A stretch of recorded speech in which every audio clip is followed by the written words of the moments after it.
In today's tutorial, I will be showing you how to do the tiny heart stitch. It's a simple stitch that takes knitting to the next level. I also have a tutorial of how to incorporate this stitch into a hat, which I will link below. So for the actual stitch, you're going to take your current loop on your peg and pull it over and pull your working yarn through. Then you're going to take this little loop that you've created and put this loop over the peg and then pull to tighten it. And that's the stitch. So again, I'm just going to make sure my working yarn is above my loop, take my loop and pull it over and under the working yarn, creating a loop, and then I'm just going to take this loop over the peg and pull. Here's a step-by-step of how to do this. First, make sure the working yarn is above the current stitch. Then pick up the current stitch.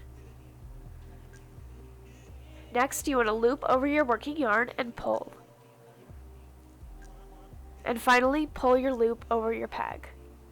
And that's it for this stitch. I'm just going to continue doing this around the loom. You can choose to do the tiny heart stitch on every other peg or every third peg, but for this tutorial I'm just doing it on every single peg so you can kind of see how I'm doing it.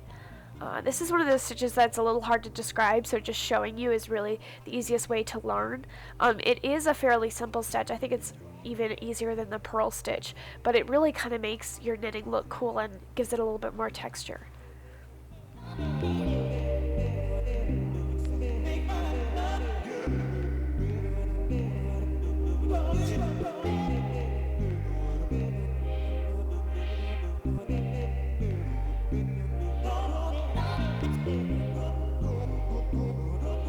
And that's what the stitches look like so far on my loom. And now I'm just continuing around the loom, continuing to do the tiny heart stitch on each peg.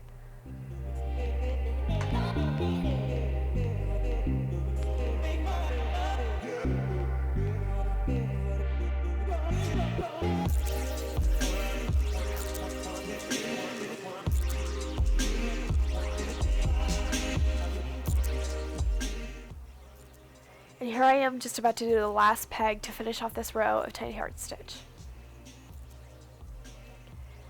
That's what the loom looks like with the tiny heart stitch on it. You can see that the loops look a little bit different around the peg than they normally would with a stitch. So because of that, I would recommend doing the next row or couple of rows as a knit stitch just to help kind of balance it out. So here I'm just going to go ahead and start E-wrapping around my loom and then doing a knit stitch. And that's it for this tutorial. Make sure you check out the link below for the tutorial of how to do a hat. Thanks guys so much for watching and happy knitting.